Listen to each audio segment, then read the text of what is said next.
गांव में दो किसान मित्र रहा करते थे, मोहनलाल और रतनलाल। मोहनलाल नाम का किसान सबकी ही मदद करता था, कभी भी किसी को मदद के लिए मना नहीं करता था। वह निस्वार्थ था, हमेशा लोगों की निस्वार्थ भाव से मदद किया करता था। वहीं पर रतनलाल नाम का किसान कभी भी किसी की मदद नहीं करता था। उसे हमेशा एक ही बात की चिंता रहती थी कि उसका धन कहीं कोई खा ना जाए। रतनलाल को सभी लोग लालची ही लगते थे। कोई भी मदद के लिए आता था तो उसे लगता था कि वह सिर्फ उसे उसके पैसे खाने के लिए आया है। रतनलाल हमेशा लोगों की बुराइयां ही करता रहता था, लेकिन मोहनलाल हमेशा लोगों का भला करता था। एक समय की बात है जब दोनों खेती करने के लिए जाते हैं। मोहनलाल खेती करता है तो उसकी फसल काफ़ी अच्छी होती है, जिसे देखकर वह खुश होकर अपनी पत्नी से कहता है, देखो ना मीना, मेरी फसल इस साल बहुत ही अच्छी हुई है। मैं तो बहुत ही खुश हूँ, लोगों का आशीर्वाद है, इसी वजह से तो मेरी इस तरह से फसल हुई है। देख लो कितने अच्छे दामों में बिकी है फसल, और फसल भी इतनी अच्छी है ना कि सारे गांव के लोग तारीफ कर रहे हैं। हाँ जी, ये आपके भले स्वभाव के कारण ही है। भगवान सबका देखता है, आप लोगों का भला करते हो, इसीलिए तो लोग आपकी मदद करते हैं ना। इस तरह आप लोगों की मदद करते हो, उसी तरह भगवान भी आपकी मदद करता है। दोनों पति पत्नी काफ़ी ज़्यादा खुश होते हैं। वहीं पर रतनलाल काफ़ी दुखी भाव से अपनी पत्नी से कहता है, देखो ना प्रिय, मेरी किस तरह से फसल हुई है। आधी फसल नष्ट हो गई और इसमें भी लोग मदद के लिए आते हैं। लोगों का समझ नहीं आता, इतनी फसल कम हुई है फिर भी लोगों का जी नहीं भरता। उनको यही लगता है कि मैं काफ़ी ज़्यादा पैसे वाला हूँ। मुझे तो समझ ही नहीं आ रहा कि इस साल का खर्चा कैसे चल पाएगा प्रिय। अरे आप चिंता क्यों करते हो, सब भगवान करेगा, आपको चिंता करने की ज़रूरत नहीं है। वो लोगों को तो एक तिनका भी नहीं देंगे, उनकी मदद हम क्यों करें, वो लोग खुद ही उनकी मदद कर लेंगे, हमसे तो नहीं होती। हाँ, ये बात तो सही कही। एक दिन रामू नाम का किसान मोहनलाल के पास आकर कहता है, मोहन भैया, मुझे पैसों की ज़रूरत है। तुम्हें तो पता ही है मेरी माँ की आर्थिक स्थिति कैसी है, उनकी हालत भी बिल्कुल ख़राब है। मुझे ना कुछ पैसे दे दो ताकि मैं अपने माँ का इलाज करवा सकूँ। तुम्हें तो पता ही है कि जैसे ही मेरी फसल बिकेगी तो मैं तुम्हारे पैसे वापस कर दूँगा। अभी मेरी फसल आई नहीं है ना, इसीलिए मोहन भैया। हाँ रामू, क्यों नहीं, मैं तुम्हें कुछ पैसे उधार दे दूँगा, तुम चिंता मत करो। मोहन भैया, वो तो ठीक है, लेकिन आप ब्याज मत लगाना, क्योंकि सेठ जी ब्याज लगाते हैं, इसीलिए तो मैं उनके पास पैसे लेने के लिए नहीं गया। मेरे पास इतना पैसा नहीं है कि मैं ब्याज भी भर सकूं। तुम चिंता मत करो, मैं ब्याज नहीं लूँगा। वैसे भी मैं कभी किसी पर ब्याज नहीं लगाता। मोहनलाल उसे पैसे दे देता है, किसान खुश हो जाता है। और इधर रतनलाल के पास एक किसान आता है और कहता है, रतन भैया, आपकी फसल तो अभी अभी बिकी है ना, मेरी मदद कर दो। मेरा बेटा बीमार है और बीमारी में उसे पैसों की ज़रूरत है, तो कुछ पैसे दे दोगे तो आपका भगवान भला करेगा। रतन चिल्लाकर कहता है, भगवान तो मेरा भला तब करेगा ना जब तुम मेरा पीछा छोड़ोगे। जब देखो तब मेरे पीछे ही पड़े रहते हो। थोड़ी सी तो फसल हुई है और उसमें भी तुम पीछे ही पड़े रहते हो, इसको दे दूँ उसको दे दूँ, तो मैं क्या खाऊं, मेरे घर पर क्या बनेगा, कुछ नहीं ना। तुम वैसे भी टाइम से पैसे नहीं देते इसीलिए, और ब्याज भरते ही नहीं। अरे भैया, आप ब्याज दे दोगे तो भी भर दूंगा, सेठ जी मुझे पैसे देने को तैयार नहीं है ना, इसीलिए मैं आपके पास ही पैसे लेने के लिए आया हूँ। मुझे पता है सेठ जी ब्याज लगाते हैं दुगना, और इसीलिए तुम मेरे पास आए हो। अगर मैं पैसे दूंगा तो दुगना ब्याज ही लगाऊंगा, और दुगना क्या, अगर पैसे नहीं दिए तो तुम्हारा घर गिरवी रख दो, वरना मैं तुम्हें पैसे नहीं दूंगा। अच्छा भैया ठीक है, अगर आप इस तरह से पैसे दोगे तो भी मैं लेने को तैयार हूँ। रतन उसे पैसे तो दे देता है, लेकिन उस पर दुगना ब्याज लगाता है और उसका घर भी गिरवी रख लेता है। रतन की नीयत बिल्कुल भी अच्छी नहीं थी। उसकी नीयत ऐसी थी कि वह हमेशा लालचपन करता रहता था। इस वजह से उसकी फसल अच्छी नहीं होती थी। वहीं पर मोहनलाल हमेशा लोगों की मदद करता था, उसकी फसल भी अच्छी होती थी और कभी लोगों पर ब्याज भी नहीं लगाता था। यह सब देखकर रतनलाल मोहन से कहता है, मोहन, तुम गांव के लोगों का इतना भला करते हो, बिन ब्याज से पैसे देते हो, भाई तुम्हें फ़ायदा ही क्या है इन लोगों का। लोग तो तुम्हें लूट कर खा जाएंगे किसी दिन और पता भी नहीं चलेगा। अरे भाई, ऐसा कुछ भी नहीं है, गरीब लोगों की मदद करना तो हमारा फ़र्ज़ ही होता है। भगवान ने अगर हमें इस काबिल बनाया है तो हम मदद करने में पीछे थोड़ी ही हटेंगे। भगवान ने भी हमें इसीलिए चुना होगा ताकि हम गरीब की मदद कर सकें। मुझे तो बड़ा ही अच्छा लगता है किसी गरीब की मदद करना।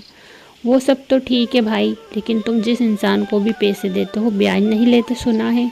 भाई इतना भला भी मत किया करो किसी का। अरे उसमें क्या है, ब्याज ले लेंगे तो हम कौन सा बड़े धनी बन जाएंगे। इतनी तो हमारी फसल में ही बरकत हो जाती है। अगर हम नीयत अच्छी रखेंगे तो उसका फल भी अच्छा मिलेगा। मुझे ना लोगों की मदद करना अच्छा लगता है। लाल उसे मन ही मन हंसता है। कितना मूर्ख इंसान है, लोगों की मदद कर रहा है। ये लोग इसके क्या ही काम आएंगे, जब देखो लोगों की मदद में ही लगा रहता है। मैं तो किसी की मदद नहीं करता। वो तो आज उसने ब्याज पर पैसे मांगे ना, इसीलिए दे दिए, वरना मैं किसी को ऐसे वैसे पैसे नहीं देता। मैं इतना मोहनलाल नहीं बन सकता। ये मोहन तो है ही मूर्ख। यहाँ कहकर रतनलाल वहाँ से चला जाता है। रतनलाल अपनी पत्नी से कहता है, तुम्हें पता है हमारे गांव में मेरा प्रिय मित्र मोहन है ना, वो लोगों की इतनी मदद करता है, लोगों का भला करता है। मुझे तो उसका समझ ही नहीं आता, कितना निपट मूर्ख है। लोगों की मदद करने में क्या रखा है, हमेशा लोगों की मदद ही करता रहता है। उससे क्या मिलता है उसे। आपका दोस्त है, जो करना है करने दो ना। आपको उनकी चिंता करने की क्या ज़रूरत है। आप तो अपना सोचिए, उनके बारे में क्यों सोच रहे हो। सोचूं नहीं तो क्या, वहाँ मेरा मित्र है। अब भला मित्र के बारे में मैं नहीं सोचूंगा तो कौन सोचेगा। मैंने तो उससे कहा भी, लेकिन वह मेरी कहाँ सुनता है। उसे तो मदद करना बड़ा ही अच्छा लगता है। मुझे तो ये ही समझ नहीं आ रहा कि मदद में ऐसा क्या रखा है कि लोगों की मदद करना उसे अच्छा लगता है। अब उन्हें अच्छा लगता है तो आपको क्या दिक्कत है, करने दो ना। दोनों पति पत्नी इधर आपस में बातें करते हैं, उधर मोहनलाल की पत्नी उससे कहती है, आपको पता है आपका मित्र आपको कितनी अच्छी सीख देकर गया है। मुझे तो समझ ही नहीं आता आपका दोस्त कैसा है, लोगों की मदद नहीं कर सकता और अगर कोई दूसरा कर रहा है तो उसे भी नहीं करने दे सकता। ऐसा कैसा मित्र है आपका। वहाँ मेरा मित्र है तो सो मेरे बारे में सोच रहा था, लेकिन मुझे इससे फ़र्क कहाँ पड़ता है। तुम्हें ये बात पता है ना, तुम चिंता क्यों करती हो। मैं फिर भी लोगों की मदद करना नहीं भूलता। मुझे लोगों की मदद करना अच्छा लगता है, ये तो मेरा कर्म है ना। वो तो मुझे पता है, लेकिन आपके मित्र की यहाँ सारी बातें मुझे अच्छी नहीं लगी। तुम क्यों चिंता करती हो भाग्यवान। वह आज कह कर गया है, कल नहीं कहेगा, और दोस्तों में तो यहाँ सब चलता रहता है। मोहनलाल अपनी पत्नी को समझाता है। इधर ऐसे ही कुछ समय व्यतीत हो जाता है कि एक समय की बात है जब मोहनलाल की पत्नी काफ़ी ज़्यादा बीमार हो जाती है। उसे काफ़ी ज़्यादा पैसों की ज़रूरत पड़ती है। हे भगवान, मीना काफ़ी ज़्यादा बीमार है। करीबन मुझे 8 से 10 लाख रुपए की आवश्यकता होगी, लेकिन यहाँ पैसे मैं कहाँ से लाऊंगा, मुझे तो समझ ही नहीं आ रहा है। मोहनलाल काफ़ी ज़्यादा परेशान था। यहाँ सारी बातें जब गांव में फैलने लगती है तो सारे गांव के लोग मदद के लिए मोहनलाल के पास आते हैं, उसकी मदद कर देते। लोग उसे इतने पैसे दे देते हैं कि कुछ ही दिनों में उसकी पत्नी स्वस्थ हो जाती है। यह सब देखकर रतन हैरान था। अरे वाह मोहनलाल, तुम्हारी मदद तो काम आई। आज लोगों ने तुम्हारी इतनी मदद की कि बिन मांगे ही पैसे देने आ गए, और जिससे भाभी ठीक हो गई। अरे वाह, ये तो बड़ी ही अच्छी बात है। यही तो कर्म का फल होता है ना। जैसा हम लोगों को देते हैं वैसा ही लौटाते हैं। जैसा मैंने लोगों को दिया, लोगों ने मुझे सूद समेत वापस लौटा दिया ना। देखा ना रतन। हाँ, ये बात तो ठीक है। कुछ ही दिनों बाद रतन की हालत ठीक नहीं होती। रतन बीमार पड़ जाता है, लेकिन रतन की मदद करने के लिए कोई नहीं आता। सभी लोग और उसके मुंह पर केके जाते हैं। अरे इस रतन की हम क्या ही मदद करें, कभी किसी की मदद की है इसने, तो आज इसकी मदद करेंगे। ऐसे इंसान की मदद करने से अच्छा है कि हम अपना खुद का काम ही कर ले। भाई इसके पास जब भी आते तो बड़ा आंकड़ा दिखाता था, लोगों की मदद नहीं करता था, पैसे देता था तो दुगना ब्याज लगाता था। अब ऐसे इंसान की हम क्या ही मदद करें। यहाँ सारी बातें रतनलाल सुन रहा था। रतन को अब सीख मिल जाती है किस तरह मोहनलाल की सबने मदद की। मोहनलाल की सबने मदद की क्योंकि उसने भी लोगों की पहले मदद की थी। जैसा मोहनलाल ने किया वैसा ही उसके साथ लोगों ने किया। और रतनलाल, जिसने कभी किसी की मदद नहीं की, लोगों से ऐसा बर्ताव करता था जैसे कि लोग उसके पैर की जूती है। इसी तरह रतनलाल की आर्थिक स्थिति ठीक नहीं रहती, उस पे काफ़ी ज़्यादा कर्ज चढ़ जाता है, लेकिन कोई भी इंसान उसकी मदद करने को तैयार नहीं था। अब रतन को सीख मिल जाती है कि जैसे को तैसा मिलता है। जैसा हम लोगों के साथ करेंगे वैसा ही हमारे साथ लोग करेंगे। इस बात से रतन को हमेशा हमेशा के लिए सीख मिल जाती है। जैसे ही वह स्वस्थ होता है तो अपने दोस्त मोहन के पास मिलने जाता है और उसकी काफ़ी ज़्यादा तारीफ़ करता है। और अब से रतन भी बिल्कुल मोहन की तरह हो गया था।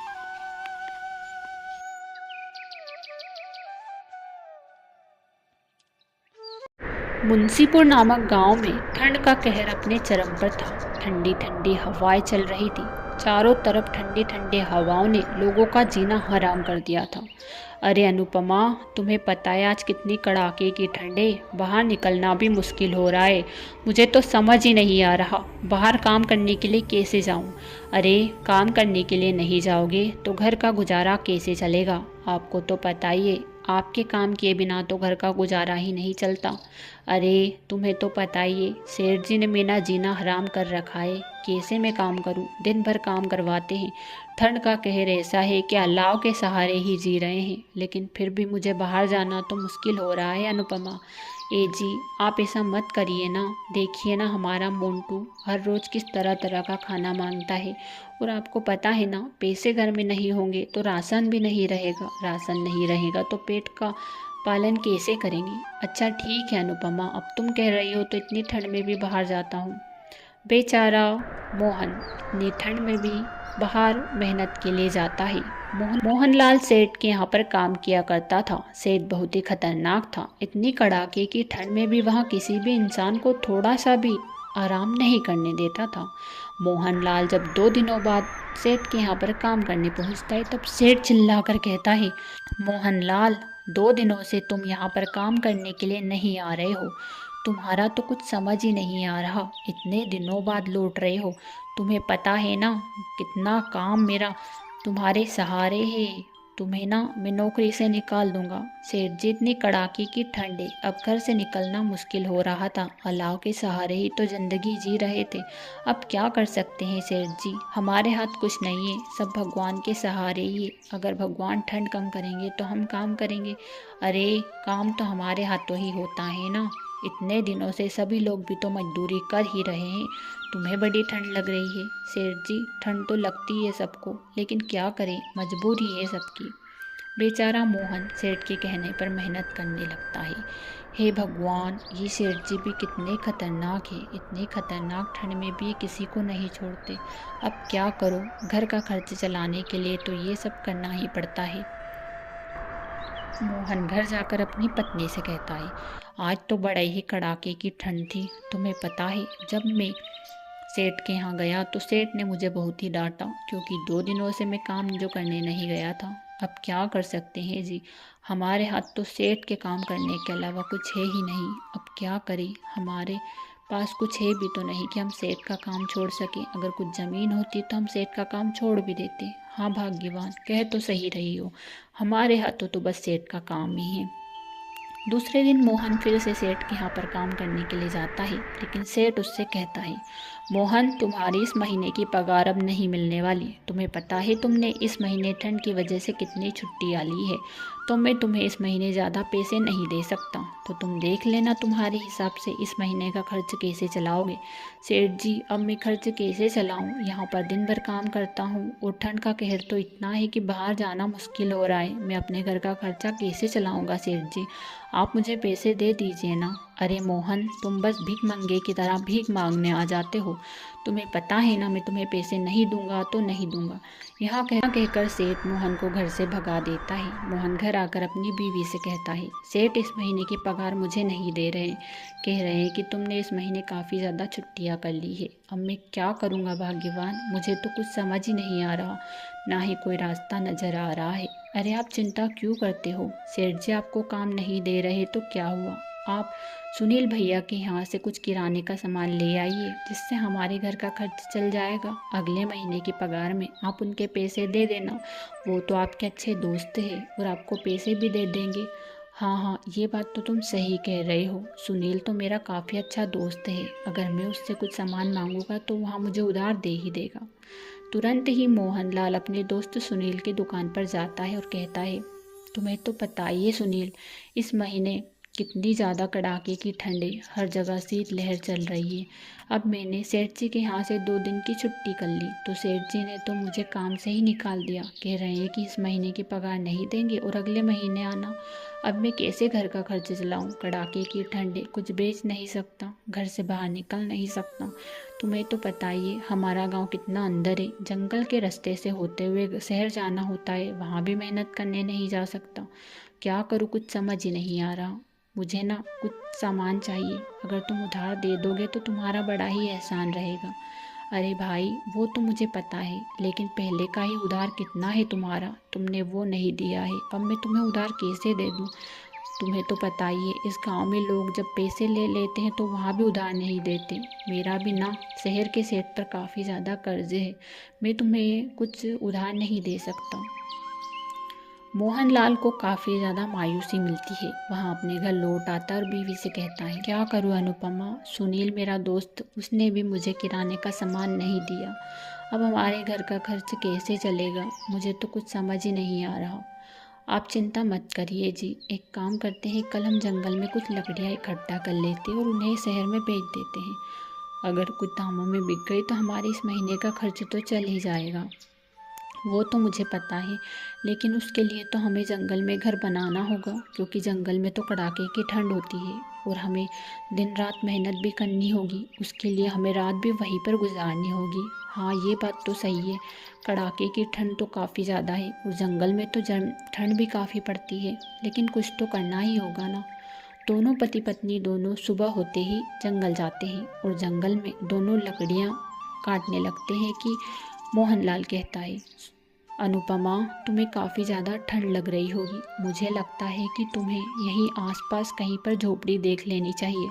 उसमें हम ना आज की रात गुजार लेंगे और कल सुबह होते ही लकड़ियाँ बेच देंगे, क्योंकि वैसे भी आज लकड़ियाँ भी काट ली है और आज इतनी जल्दी तो लकड़ियाँ बेच नहीं पाएंगे।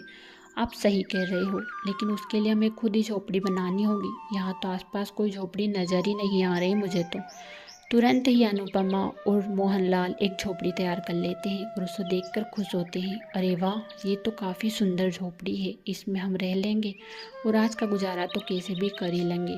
थोड़ी ही देर में दोनों पति पत्नी अलाव के सहारे ही रात काट लेते हैं। सुबह होते ही काफ़ी ज़्यादा लकड़ियाँ इकट्ठा कर लेते और कहते हैं, देखिए ना जी, हमने आज इतनी सारी लकड़ियाँ इकट्ठी कर ली, बस यहाँ अच्छे दामों में बिक जाए तो हमें मुनाफा ही मुनाफा है। और अगर यहाँ अच्छे दामों में बिक गई ना, तो फिर देख लेना, इस साल इस महीने का खर्च तो चल ही जाएगा। दोनों पति पत्नियों की लकड़ी शहर में काफ़ी अच्छे दामों में बिकती है। वहाँ घर आते हैं और राशन का सामान ले आते हैं। इतनी कड़ाके की ठंड है, अब तो ना मैं सेठ जी के यहाँ पर काम पे भी नहीं जा रहा, मुझे तो लकड़ियों का काम अच्छा लगा। हर दूसरे दिन मैं लकड़ियाँ शहर बेच आऊँगा और घर का खर्च चला लूँगा। वो थोड़े ही दिनों में देख लेना, मैं एक बड़ी सी दुकान ही खोल लूँगा, जैसे कि हमारे दोस्त की दुकान है सुनील की, उसी तरह मैं भी दुकान खोल लूँगा और फिर मैं भी दुकान ही चलाऊँगा, क्योंकि वैसे भी सेठ जी के यहाँ पर काम करने से कोई फ़ायदा ही नहीं है। हाँ जी, आप सही कह रहे हो, मुझे भी लकड़ियों का काम अच्छा लगता है, इसमें मैं भी आपकी मदद करा दिया करूँगी। दोनों उस दिन काफ़ी खुश होते हैं और अलाव के सहारे उस दिन भी रात काट लेते हैं। जैसे तैसे उनका गुजारा लकड़ियों के सहारे चल रहा था। थोड़े ही दिनों बाद ठंड का कहर भी कम हो जाता है। अब तो उन्हें और भी ज़्यादा फ़ायदा होता है, क्योंकि वहाँ दिन रात मेहनत जो करते हैं, और थोड़े ही दिनों में सच में मोहनलाल एक बड़ी सी दुकान खोल लेता है, जिसे देखकर वहाँ काफ़ी ज़्यादा खुश था। देखो ना, ठंड की वजह से हमारी किस्मत ही चमक गई, ठंड ने ही हमारी किस्मत चमकी है। अगर ठंड ज़्यादा नहीं पड़ती तो मैं सेठ जी का काम नहीं छोड़ पाता, ना ही सेठ जी मुझे काम से निकालते, और अगर अगर ठंड नहीं पड़ती तो मैं दूसरा काम ढूंढ लेता। अच्छा हुआ ठंड ज़्यादा पड़ी और हमारे लिए किस्मत का द्वार खोल गई। अगर उस 2 दिनों में ठंड नहीं पड़ती तो मैं सेठ जी के यहाँ पर काम पर जाता, और अगर मैं सेठ जी के यहाँ पर काम पर जाता तो सेठ जी मुझे काम से नहीं निकालते, तो हम लकड़ियाँ नहीं बेचते। हाँ जी, आप ये बात तो बिल्कुल सही कह रहे हो। अगर आप उस 2 दिनों में सेठ जी के यहाँ पर जाते तो सेठ जी तो वैसे भी आपको नहीं निकालते और आप उनके घर पर ही काम करते रह जाते। अच्छा हुआ कि आपने ठंड में उनका काम छोड़ दिया, और अच्छा हुआ कि सेठ जी ने आपको काम से निकाल दिया। मैं तो बहुत ही खुश हूँ। दोनों ही पति पत्नी अच्छे से दुकान चलाते हैं और फिर उनके घर का गुजारा जैसे तैसे चलता रहता है। अब कभी भी वहाँ सेठ जी के यहाँ पर काम करने के लिए नहीं जाते। ठंड ने उनकी ज़िंदगी बिल्कुल बदल दी थी। ठंड किसी की ज़िंदगी संवार देती है।